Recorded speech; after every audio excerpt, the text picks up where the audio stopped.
closer look at global affairs. Hello everyone, this video is about where things are going to go from here in terms of the changing dynamics in world affairs which exist within the international framework of nations under the UN system. In the last video I was talking about the way both sides have created a situation whereby they both believe they're winning at the same time. Now we have the problem where to go from here, and once again what we need to see is how we have got where we are within the context of the global situation, because that is what always points to our logical direction. We just need to be able to formulate a plan within that context. Historically, this would seem to fundamentally be the end of the situation which has been going back and forth between East and West over time, although it looks like there must be an echo of the past with the China-Taiwan crisis. If we look at the general state of affairs, we can see there's still the element of the situation going back and forth militarily, but this is now mostly being contained in Ukraine war and in the Middle East in the Israel-Gaza situation, something which needs to be incorporated onto both sides of East and West. As we can see, there is still a problem with the way the whole situation is evolving, even though many people are finding a new sense of stability as a new permanent political synthesis is being created in the centre ground. And this points us into the Anthropocene, although it must be allowed to develop further in terms of how the world evolves as a whole before we can say that the ball has fully crossed over the line. This is where the point of contention lies as to whether the world is in the Anthropocene or not, but the truth is that certain parts of it must be in it in order for the others to follow. I covered the nuclear weapon, meaning that we had to avoid World War III, resulting in the postmodern age acquiring the UN system, with the UN Security Council being used to resolve issues between the superpowers, and hence its structure creating a particular shape. This is where we still have the historical element. In simple terms, when this is reformed, we must take the situation wherever it goes from there. So of course this means a lot of protesting now over things that we can't change, and then by the time we get there, it will be too late to achieve a good many things. So it seems the question now is how to cope with the situation, and that's why I'm advising people to adapt so we can all be in a better position. Key indicators which I'm looking at, of course, include not only how the structure of the ages change, but the way that the events of the postmodern age itself have occurred, from which we can see the Cold War, the shift from structuralism to post-structuralism as the Cold War issue was fundamentally resolved, which led to more citizens being treated as individuals. Thus, we may regard the fact that technological philosophical jargon is really the only way to describe the shift in philosophy as the period progressed, which highlights the new problem with the way the world is going to work after that, as we moved away from the meta-narratives of the late modern European empires and towards the complete relativism of the late 20th century, with the problem of terrorism bringing change through the war on terror and the creation of the multipolar environment. I hear many people saying that this cannot possibly be the way the world evolved into the 20th century and the new human age, and that's why I can see that further change is going to be needed, as of course that would be politically unacceptable. So now we are going through this current crisis in a way that people may understand what caused the problem, and that we're able to come out the other side in an orderly manner. What puzzled me for a number of years was, why is terrorism essentially being directed at global citizens themselves? So who's doing this? Because that means it is arising out of the structure of the age, raising an issue in that sense, because otherwise we're doing it to ourselves. If it was one oppressed minority against a larger power, then that would make sense. But how can it be that directing it at global citizens in a general sense can have the right effect? So if we consider the dynamic in the situation, it does make sense to push the agenda for global change in that way at that point in time because of the geography of the situation. But this is probably the most worrying thing about the way the world has come through the last 30 years, as now global citizens have the opportunity to find out. And the question is not so much what did the UN know, but rather more how much control did they have over the situation, and was the situation preventable? The issue of having all these ideas bouncing around in the system for years seems to have created the nature of the shift to the multipolar environment, in the sense that now we can see that we could not have done anything about the way the juxtaposition of ideas arose within human societies during the postmodern age, as that was the whole problem with it. But after the problem of terrorism, then humanity just went straight back to not discussing the issue of the whole. And it seems a continual shift has been set in motion to support the well-being of citizens. But now what we're facing is a new structural issue, which has logically arisen out of it, which the authorities can see, but most people are waiting on the official announcement of the Anthropocene to be able to understand retrospectively the situation that led to it, rather than living in the present. But then I guess this is part of the whole problem with the Holocene and the sense of people being accepted to live in just evolving societies. The technical difference in the system between NATO and BRICS seems to be how they've fallen out over how to solve the problem of the new situation which has emerged through the multipolar environment. So, however, it looks like the UN as well has not been doing really enough in terms of keeping the world informed and encouraging people to have a proper understanding of the subject while genocides have been occurring. It only seems to manage relatively weak campaigns to end racism or stop religious prejudice or to end violence towards women. Why should we have tolerated violence towards women in the first place? It all seems to point to deeper issues while introducing new ideas to change the political norm. Maybe people should be asking about how we can improve the proportions in which the situation is evolving, but the political situation can only develop in relation to the whole. So what governments do if they still have the problem of certain people believing that only terrorist acts will drive the situation forward, it means that we must still have a state that reserves the right to defend itself. And this means money which could be spent on solving human problems are being diverted into other things. So now the environment is what people are being encouraged to care deeply about, and most people are really not able to tell whether they believe in it or not, amongst all the other propaganda which is being put out at the moment. I think societies in the future will look back on the situation and see the problem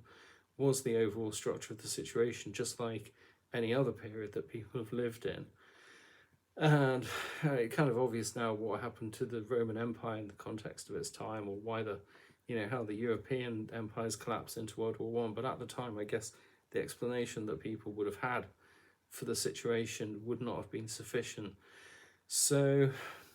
it's just really like any other period, pointing to the eternal fact that the problem with the structure of society, that means we always need to work out how to live in the present. For a long time to come, it seems it would be a case of educated leaders addressing issues on behalf of populations who do not fully understand the situation, but we can give them hints through the media, education systems, and government statements. One of these is to realise that at the moment it's all about the shift in the ages we live in, from the Holocene to the Anthropocene, and that's in a broader sense of just being a shift from the postmodern age, which would be the last of the Holocene periods, and into the first of the Anthropocene periods, which we don't have a name for yet. And people can see things in perspective if they're prepared to understand the more extensive categorization of events into periods, which has come to include their own national histories from the perspective of the national governments. Many people still think are exclusively their own. So even though it is evident that most people have not been able to reach that level, decisions will continue to be made for them by the people who can, as what we need now is familiarity with the particular circumstances global governments find themselves in, bearing in mind the way the situation has already evolved.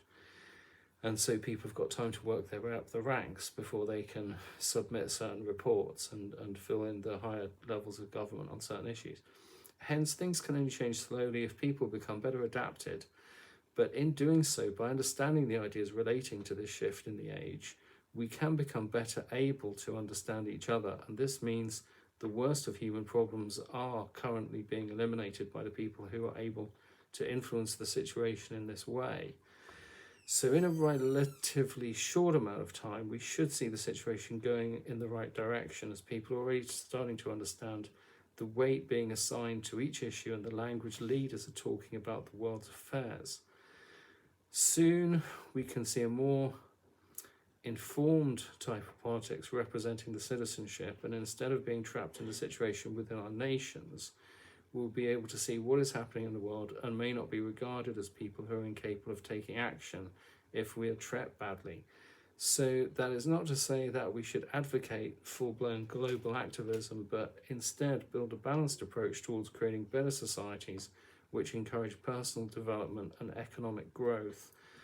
as the political norm rather than political subjugation and financial exploitation. As we may consider countries like Turkey joining the two sides of East and West together in a geographical sense as having a deterministic effect on geopolitics and culture, as that bridge between East and West Istanbul is creating now must function in the particular way that we might imagine, meaning it must be diplomatic on both sides, causing politics to have more of an important role in its society which it may not otherwise have had. Hence, on a positive note, we could say that the government in Turkey, an Islamic country created originally by Ottoman Turks, can get away from the problem of the divides in Islamic countries in the Middle East, as it serves a more important purpose of connecting East to West. Similar situations exist all over the world, in which each nation is playing a vital role in its own region's politics, all in a different way. And we can see many bridges which could be built which would enable people to function rather than fail in a general sense. In the US, President Trump is back and immediately launched into a series of executive orders to establish the Republican agenda for this term, deporting illegal immigrants, detaining those who are deemed a threat to society, tariffs on goods from around the world, including Mexico, Canada, China, the UK, and microchips from Taiwan. There are also plans to acquire Greenland, rename the Gulf of Mexico, and just recently to move all the citizens out of Gaza and create a Riviera in the Middle East to attract real estate investment. Something which we might want to observe is perhaps we can see Trump representing the change in US ancestry which has been occurring over the last century or so. Since the 1870s, there have been considerably more people with German ancestry in the US, with Spanish, English, and African American following behind. Maps vary, but they all show the same theme. The fact that he is winning the power struggle in the US, which follows calls for less bureaucracy to protect citizens' rights, including the denial of automatic birthright citizenships to people born in the US, and more free speech, as it is felt by many that certain diversity laws have infringed upon the Constitution, especially the right not to be offended by somebody else's opinion. This goes a long way towards explaining his agenda, including the election promise to tackle the powers of so-called deep state organizations like the CIA, for example, which formed at the start of the Cold War with the help of shadowy advisors to the government who met in secret cabals and private parties, creating a different form of social life for those in positions of high power in the US than the average citizen. The way the situation then evolved through the Cold War shows the problem with how the world has been managed, which led to today, on the eastern side, the revolution was exported by the Soviet Union in the Korean War, leading to the divide of Korea, and this made a statement for the power of communism. Then the Cuban Missile Crisis on the other side of the world was seen as a victory for the US, and the Soviet president was significantly weakened, leading to him being replaced in 1964 by the Kremlin. During this time, both sides became entrenched in their left and right-wing positions. But at this point, the world had two massive intelligence agencies, the KGB and the CIA, which had become capable of providing governments with the intelligence they needed to maneuver strategically in relation to each other. This created a new type of sustainable politics, which led to reforms in capitalism in the West, and ultimately led to the end of the Cold War, as it took the point out of communism in terms of the assertion that only the workers' revolution could bring progress that humanity needed. However, by this point, other nations had been joining in with this style of government, creating the Israeli Mossad, British MI6, the French Directorate for External Security, the Iranian Quds Force, and the Chinese Ministry for State Security, combined with the diplomatic networks created by the UN General Assembly and the G20 summits. Governments could act from informed positions which enabled the long-term political situation to be managed, but also to manage massive government departments with huge expenditures, and society accused them of moving towards a police state to the extent where the problem of terrorism emerged, and many people were not surprised, although there was a global crisis over what should be done. In recent years in the US, the National Security Agency, NSA, was exposed by Edward Snowden for interfering in elections, targeting the media, spying on political activists, and generally influencing people in terms of what they consider to be the norms in politics. Intelligence services themselves say they are designed to help governments stay in an informed position and be able to advise their departments in terms of their political agendas. Hence, this extends into policies on such domestic affairs as to how to handle social movements, religious groups, issues like ethnicity, how to police protests, human rights groups, and environmental activists. Intelligence agencies like the FBI also assist legal teams who fight organized crime and the government's battle in courts, gathering evidence on behalf of the state. Though tackling the issue of bringing deep state organizations which have had a higher degree of autonomy in the past, due to the need to conduct their own security measures, will be difficult. The trend towards increased accountability, which we have seen over recent decades, looks set to continue, as governments are now increasingly seeking to audit and establish more control over departments and organizations they fund. Increased awareness of the social environment in general is being encouraged, as they want citizens to take more responsibility for themselves, and they do not want to be seen to be running a police state in which people are sent to prison for political reasons. It is also perhaps noteworthy that the term woke seems to have become a new point of conflict between the left and the right, as it's been used by the left to highlight every problem with society, and by the right to criticize the unrealistic types of reforms proposed by certain groups. However, as each nation continues to contain its own dialectical state of affairs in the multipolar environment sense, we must consider each of them individually. This goes all the way back into the whole evolution of global affairs. If we consider the Persian Empire, which emerged as a rebellion against the Mesopotamian empires, which were directly connected to Africa, and say the Greeks came into the world order after that as they invaded Persia. So then in the West, there was the Roman Empire, then Christian Europe, and the Europeans who colonized the Americas, creating the European world economy. This then divided over capitalism and communism, creating the Soviet Union and the Cold War. So the Greek culture, which used the dialectical method invented by Aristotle in its political arguments, can be considered to be the cornerstone of Western civilization, and hence the whole basis for the Western emphasis on individual reasoning, which we can see contrasts between the collective societal thinking found in communism and socialist logic. Yet we must see East and West as being both spread out in their own way, in the sense that the US is not Greece, and the Soviet Union policy of exporting the revolution gave way to the more sedentary policies of the Chinese government before the Belt and Road Initiative was created to solve that problem. If we consider the origins of the East in ancient India, China, and the Persian Empire, which emerged in northern India on the border with Mesopotamia, which is now Iraq, we can see why Russia and China support Iran, because this is also tolerated by India, and Iran was known as Persia until 1935, being only renamed for political reasons by the Iranian king Reza Shah Pahlavi. In terms of the situation which has led into today, we can see each country has its own unique dialectical state of affairs, which is made up by the global picture, combined with its own national history. And this explains much of the power central government has when it comes to navigating the course of nations in the world. This is another reason why the US currently needs to rein in its most powerful and autonomous deep state organizations, such as the CIA, so as to be able to end the period of antagonism with Russia and to shift the political spin towards embarking more fully on the new working relationship with China, which is now regarded as main competitor.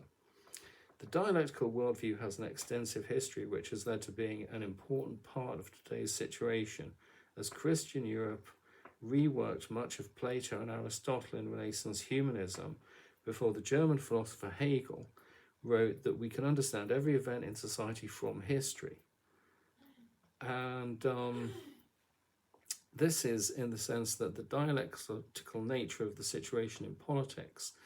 leads to thesis, or what we're currently proposing in our politics, which runs into its own antithesis as the situation moves forward and we encounter opposition and put our policies into practice in the world, thus producing a new synthesis of ideas, which then becomes the new thesis for the next period. So we can see the fundamental thesis of the European empires of the late modern period encountered their antithesis in communism after it caused the Russian Revolution towards the end of World War I. So as they broke down, a new state of affairs emerged, which led to the Cold War. Well, first led to the World War II, but then that led through that to the Cold War. So Karl Marx himself was German, lived in London, and Stalin reinterpreted Marx historical materialism with dialectical materialism, Russia having been run by the Tsars, which was a term derived from the Roman Emperor Caesar, as was the term Kaiser in Germany, and they were Europeans who pushed the Mongols back into Asia around the 1600s before they became the Soviet Union. So talking about the national history being combined of the nations in the world, the Soviet Union had a dialectical state of affairs whereby it controlled several land corridors in and out, thereby projecting its influence outwards in a similar way to the way that the US projected its influence worldwide during the Cold War. So Russian influence thus shrank considerably after the dissolution of the Soviet Union, as the areas which those corridors of land existed in went back to their respective governments. And this has meant that the whole way in which the US and the Soviet Union maneuver in relation to each other has become dramatically less important than it was during the Cold War, which is why China is becoming the new protagonist with the US as being the main superpowers. So with regards to the world, major NATO and BRICS alliances in particular, which evolved out of the Cold War period of politics, these are now involved in wars coming from both sides in the West and the Middle East, and Russia and Ukraine. So this means the next phase of geopolitics must involve the new direction, supporting the new relationship between the US and China, and focusing less on the relationship between US and Russia, influencing people to understand how we're all parts of the greater whole, and events must move forward again in what we could consider as a particular way. Hence, if we consider this as part of the broad trend affecting nations, which comes as an extension of the multipolar environment, we're now talking about people more creating a sense of individuality within the context of society, which is going further than people simply learning to find the right direction for themselves, which was the general term for the state of philosophy at the time of the late Bruno Latour, as people were becoming increasingly aware of the statistics they're generating as the world moved into the multipolar environment. And so the new question of how our sense of achievement relates to the opportunities we've had, which is arising out of that direction that we're creating, is becoming more of a predominant issue, as the world's nation must question whether what they're achieving is sustainable or not. And therefore, this is being reflected in the state of affairs within those nations. So hence I'm proposing that things have moved forward once again towards a world where there is more of a balance between right and left in each person. And this implies more awareness between the relationship between the activities we perform and the structure of the lifestyle that we're using to manage ourselves,